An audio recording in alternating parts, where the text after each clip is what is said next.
Hello fellow YouTubers, Bear Prepper here. Welcome to my channel. Today we're going to make some feta cheese. Now I've shown you before how to make feta using powdered milk, but I wanted to let you know that you can also use it with fresh milk. So the recipe is to either use powdered milk to make 1 gallon or 1 gallon of whole milk. If you're lucky enough to get raw milk, that is awesome. I'm not. I have this gallon of milk that's going to go bad on August 22nd. We know that it won't go quite bad then, but we're going to use it up now. So I'm going to use my Instapot, and I'm simply going to pour in the 1 gallon of milk and set this to saute. And then play or start. Here we go. I want to get this to 86 degrees. Ooh, I splashed myself.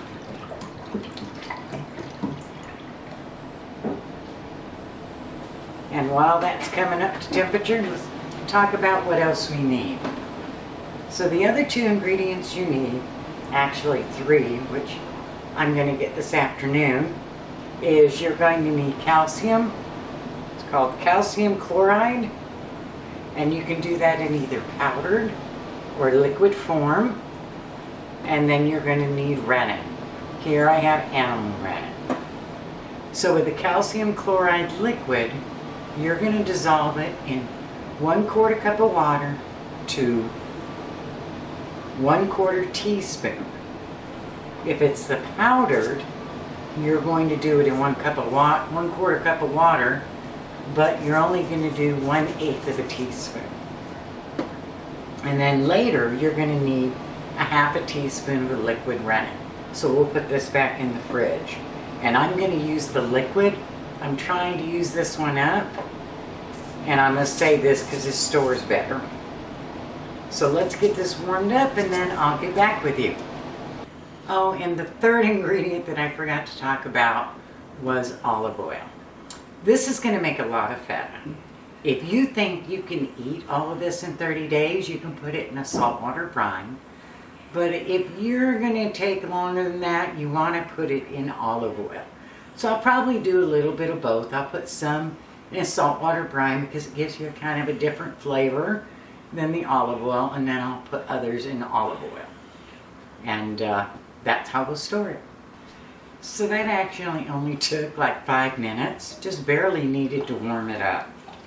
So now what we're going to do, we're going to stir it, make sure that there's nothing stuck on the bottom and that you didn't overheat it. So now we're going to add the calcium chloride in 1/4 cup of water, and we're going to stir that in, sort of stir it in. We're going to lift it up and down just a little bit to mix it in. Try not to stir to break it. And then we're going to set this aside for 1 hour. And you can use the lid of the Instapot, or you can grab a different lid and set it over it. I like to use a different lid because sometimes the smells stay in the other lid. And we're going to let this sit for 1 hour and then we'll get back on it.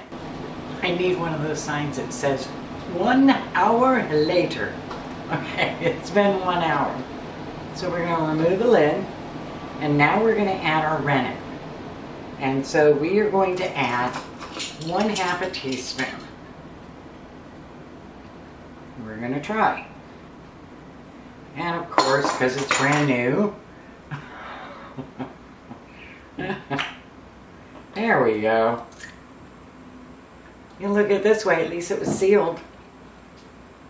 Alright, 1/2 teaspoon of rennet.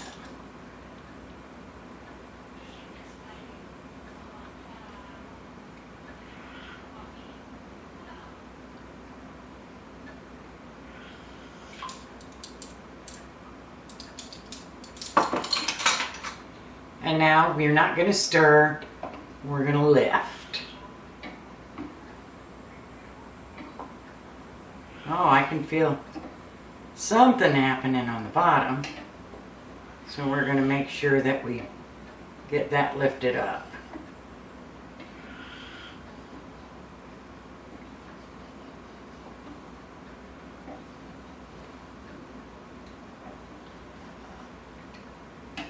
All right. So we're going to put this somewhere safe, and we're going to leave it overnight. I know, isn't that crazy? I love feta. And it's so expensive. A gallon of milk, your one-time investment of about, I don't know, maybe 20 bucks, and you can make your own cheese. All right, we'll be back with you in the morning. Good morning, welcome back. So before we get into the rest of the feta cheese, I want to let you know I contacted the New England Cheese Company, and they're the ones I bought my products from, and they're willing to offer you a discount, and that is Make Cheese 10. So MAKECHEESEE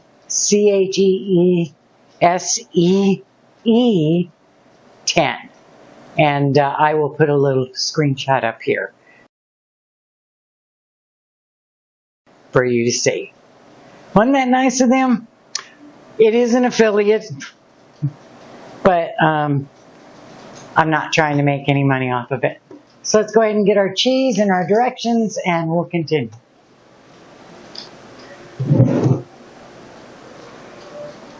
So this is the next morning, and I did not refresh my memory what I needed to do, but it's pretty easy. And get a knife.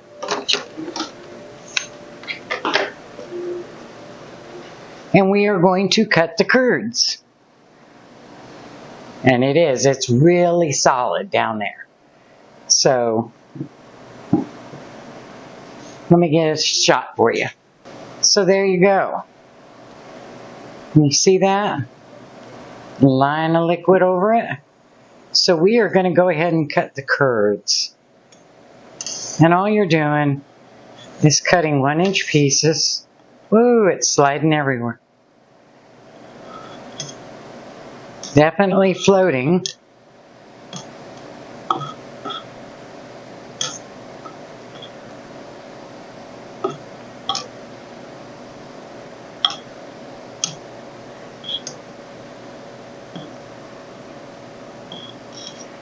Once you do one direction, you're going to do the other direction.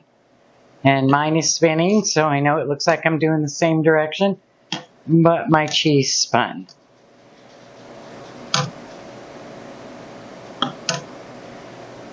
And it's still spinning. Alright, so now we're going to cut. Well, I thought I was recording, but apparently I was not. So, as you can see, it's floating in liquid. You're going to take your knife and you're going to cut 1-inch squares one direction. Cut the 1-inch squares the other direction. This will be spinning, so you might have to adjust your position. And then you're going to cut the curd underneath this way. You're trying to get 1-inch curds. And then I'm going to turn it, or turn myself because it doesn't turn very well. And I'm going to cut it this way.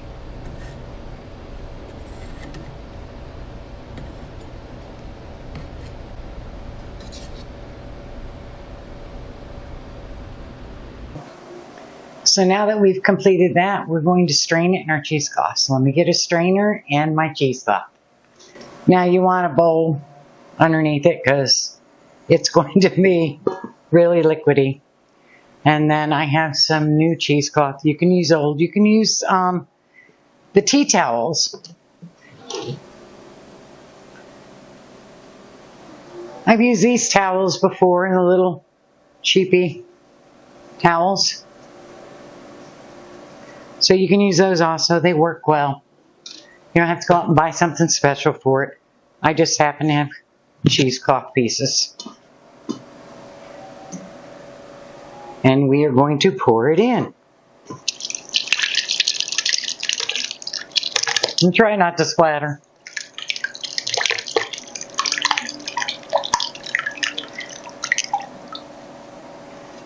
Alrighty. Well, did splatter a little bit. And we're gonna just check, see if I saw a couple big ones go in there. Now we are going to hang and strain it for 4 hours.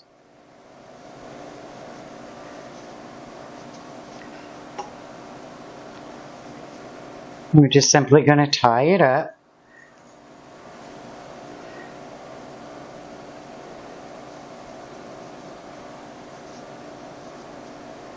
There's a lot in here, so I'm trying to hold it as I tie it. Whoop, till I can get it up out of the liquid.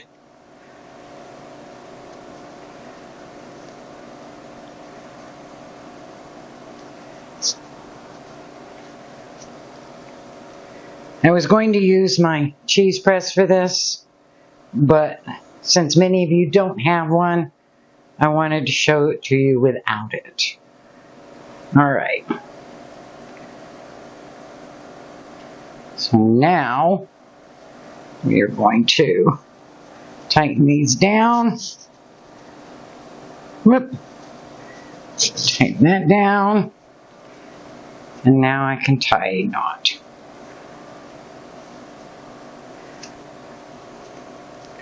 And I'm just going to hang this over one of my knobs. I'll bring you in for a close-up.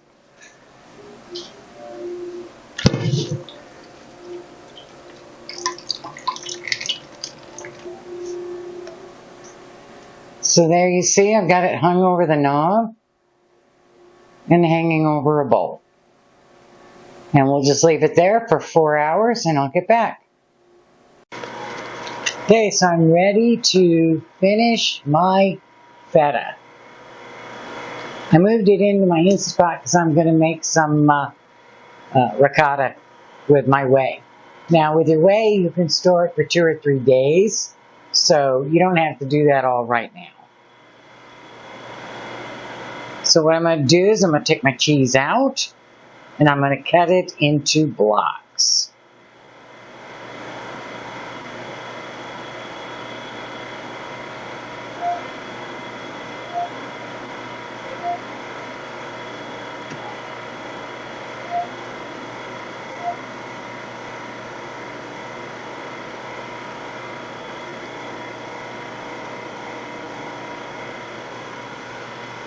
So that's not done. Hey there, let me just take a minute and say that I almost did not continue with this video because of what you're going to see coming up next. But I thought, you know what? How many other people does this happen to and they don't know how to resolve it?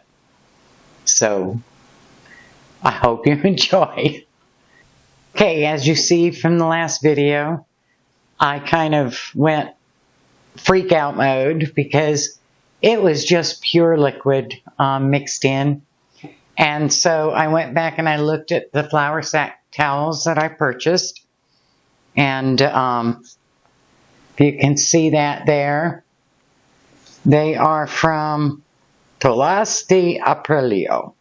I guess that means flour sack towel. But it's a 14-pack. And they're really, really tight weave. Really tight weave. So as I was tightening the hanging ball over the 4 hours, nothing more was coming out. And so I was like, okay, good. This turned out really good. And then when I went to open it, as you saw, it was totally separated. So I said, okay, what can I do? So one of the things that I can do is I can use a cheese press. Kim made this for me. I love it. So I said, well, you know, I can use that, but you guys make sure that you actually use cheesecloth. Don't risk getting a flour sack towel that's too tightly woven. And the New England Cheese Company, you can get that cheesecloth. So make sure you go there and get the appropriate stuff. But if you have this issue, you can find a different towel and try that. I know most of you don't have a cheese press, but you can create your own. Just make sure that you've got your cheese in a small enough container that you can drain, and maybe a colander, a really fine mesh colander, or something like that, or test your towel before you use it. So I'm going to go ahead and pull this off. I've already taken the wing nuts off. If nothing else, it gives me a chance to show you the beautiful cheese press that Kim made me.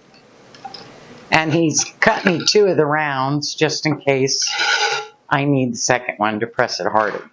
So I put this in the fridge because it had already been out 4 hours in addition to overnight, and I didn't want it to go rancid. So now we got to figure out how to get it out. There we go. I'm just going to kind of lift this off. This is a piece of PVC. And then he cut me 2 of these rounds. And I'm not sure what this is. It's like a hard plexiglass. I'm not sure, but he cut me a couple of those. I put one on the bottom and one on the top. And then here's my feta, all wrapped up. Now, if I'd used the right cheesecloth, I wouldn't have had to do that. So let me move this out of the way. We'll just put it back so I can wash it so that it's out of the way. So here's my feta. Let me get a little rubber spatula. Now some of this is going to come apart. So what I'm doing is I'm running it along the inside of the cheesecloth.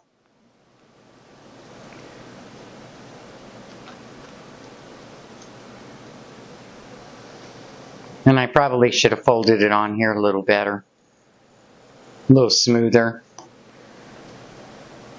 But I was pretty frustrated. Never had that happen before. I used my other tea towels before, so I didn't have this problem. But keep an eye on it. Open it back up in an hour. And if you see whey just sitting there, then your towel might have too tight a weave on it. Should have done that, but I wasn't expecting it.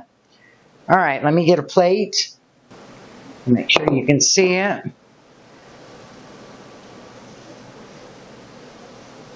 And we are going to flip it over and pop it off. Comes out much nicer when you don't press it overnight. But I was too frustrated and too tired to do anything about it. Oh, what a mess. Reminds me of some other YouTubers I watch. Shame on me. So now what we're going to do is we are going to cut it. And the reason we're going to cut it is because we're going to put some in a brine solution and some in olive oil. The brine solution will last about 30 days. The olive oil will last about a year. So I have my containers. And I'm going to probably take most of the crumbles. So let's cut it and see what we get.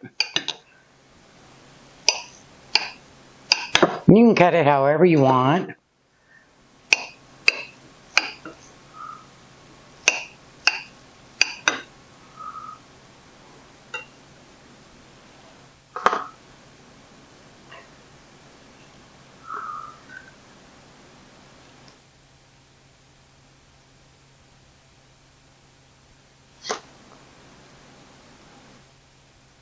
Smells like feta.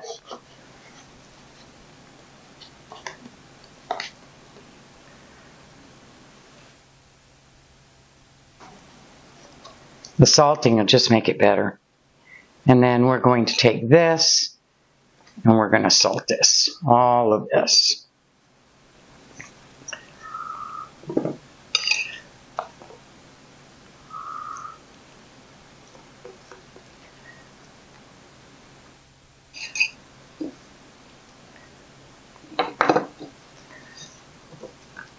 I'm just going to press it.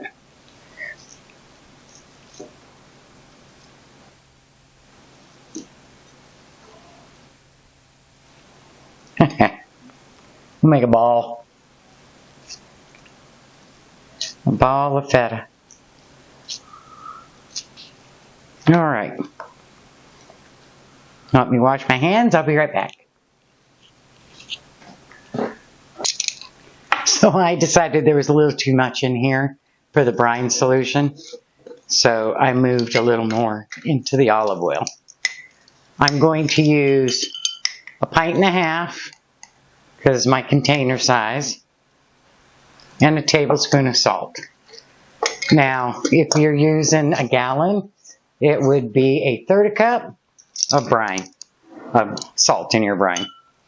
And I'm just going to stir that up, get it to dissolve. Perfect. And then we simply pour it over the cheese.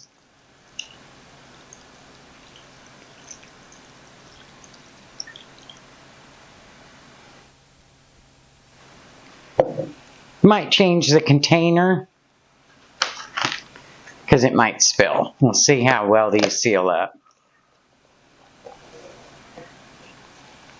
And then over here, we're going to do olive oil. In order to reduce the amount of olive oil, I'm going to kind of press all of this in to my container.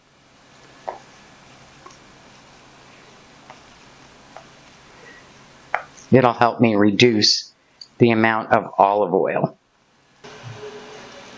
And now we're going to cover it with olive oil. You got to store this cheese in your refrigerator.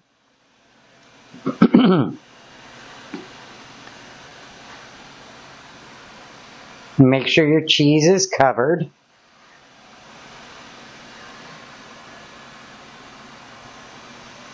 I'm going to push a little more down because I see a couple of little areas poking up.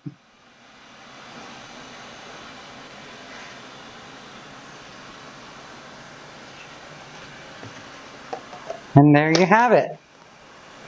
Homemade feta. Hope you give it a shot. If you're not sure about using my recipe, the New England Cheese Company has a great recipe up there and it won't cost you anything. And you can actually click and order the products you need on the recipe. So it makes it really easy. Hope you have a wonderful day. Thank you for tuning in. Blessings.